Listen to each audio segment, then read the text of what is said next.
So, ito guys, no? Ito ang example niya. Yan. So, papalitan natin ang ating background para maging realistic ang ating video.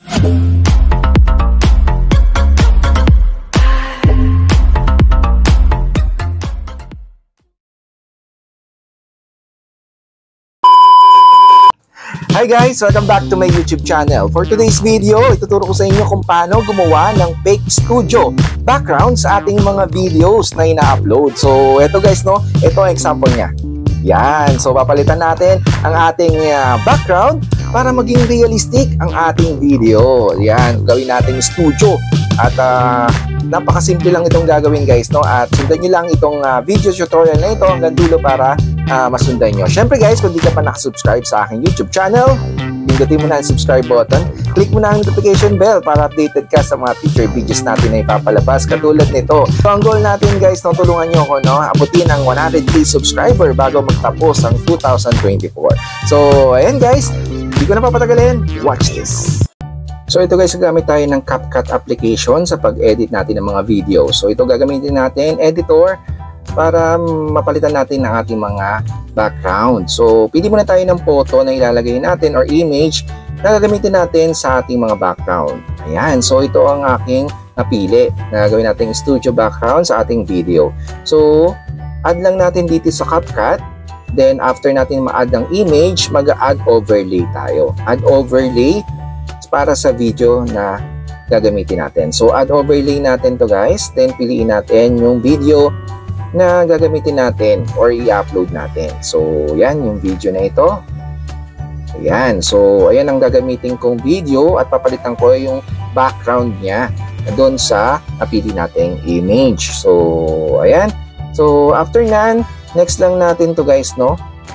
Ayan. Yan yung gagamitin ko na video. Original video guys. So ayan, as you can see, ayan ang video, original video niya. Tapos yung background na gagamitin natin as fake studio or fake background nasa likod. So ito, pwede natin i-adjust anytime. So mapapansin nyo, maiksi siya guys, no, yung image. Pwede natin i-adjust ito hanggang dun sa dulo ng video na gagamitin natin. So yan, yan sa dulo ng video. Kailangan saktong-sakto guys. Ayan. So, saktong-sakto lang siya. Make sure na sakto. Then, after nyan, pwede natin i-adjust. Ayan, i-adjust natin kung anong gusto mong posisyon ng iyong video or image dun sa video mo. Ayan. So, after nyan, click natin. Meron tayo dito sa baba na gagamiting settings. Ayan. So, dito guys, meron ditong auto removal ng background. So, background auto removal tayo. Ayan. Auto removal. Automatic yan. Mag-generate siya. Hintayin lang natin mag 100% yung generate ng auto removal.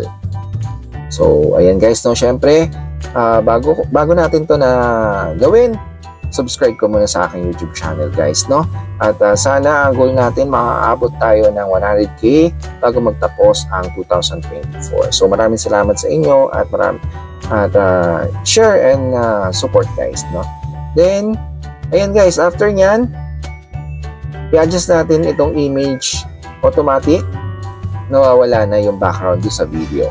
So yan yung original background doon sa video, nawala na, na-generate na siya.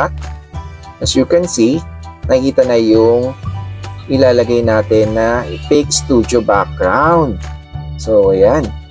So, pwede na natin siyang i-adjust. So, check lang natin ito. Then, i-adjust natin. Depende sa iyo kung gaano kalaki or kalawak or yung focus niya guys, no, yung video. Yan, yung image mo kung gaano kalapit yung focus niya. Pero, dapat sakto doon sa screen. Yan.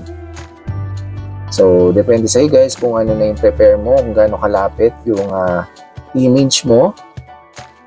Yan. Pwedeng-pwede. So, after nyan, nakikita natin, subukan natin. Ayan, ganyan lang kinalabasan niya guys, no? Kumbaga, napalitan na yung background ng iyong video. So, yan na. Lumabas na yung napili mong image or fake studio na tinatawag. So, ayan, pwede nyo na siyang anytime. Pwede nyo palitan. Ayan, i-adjust natin. Depende kung gaano kalapit. Nakikita nyo dito. So, napakadali lang nito guys, no? Ang i-download nyo lang is CapCut application. Pwedeng iOS, pwedeng Android. Libreng-libre lang ito guys. Siyempre guys, kung ikaw ay nagsisimula bilang isang content creator at nagsisimula ka sa YouTube, pwede mo itong gamitin, no? At wala kang magandang background, wala ka pang studio background or place na pinag-videohan, no? Ayan, pwede ito gawin, no? Gawin mo ito para at least naman maging realistic ang iyong video na ina-upload sa YouTube man, Facebook, or anything na social apps, guys, no? Na pwede mapanood ang iyong video, pwede ito, guys, no? Libre lang ito at sundan nyo lang itong tutorial guys. So dito guys, meron naman dito yung pwede natin palitan yung opacity or blurred ng isang background. Kung gusto mo medyo malabo yung background, ikaw lang muna yung focus lang yung sa harap guys, no? Magbe-blur mo yung likod, pwede ito. Yan. So opacity, pwede mo siyang patingkarin. Ayan. So, 80% lang natin. So, 80% para at least medyo nangibabaw yung original videos mo. Yan. So, ganito lang kadali. So, pag okay na sa'yo, pwede mo na siyang i-save. Yan. Okay na siya. Yan. So, okay na ang ating video na napalitan na natin ng fake studio background. So, dito guys, isi-save na natin. Depende sa inyo kung anong ilang videos neto, no, yung file niya. So kung resolution niya, kung gusto mo 1080p HD, yan, pwede dito. So then save na natin. Pwede rin itong palitan pala. Itong tanggalin natin yung CapCut na outro, pwede natin tanggalin to guys. Yan, then exporting na tayo. So, save na natin. So ganun lang kadali guys, no. Kung meron ka pang tanong, comment ka lang. Medyo naguluhan ka or meron kang gustong itanong about dito sa ating video, comment lang natin. Siyempre, like mo na at share mo na sa family and friends. So, subscribe. Maraming salamat. Hanggang dito na lang guys. At hanggang sa muli. God bless.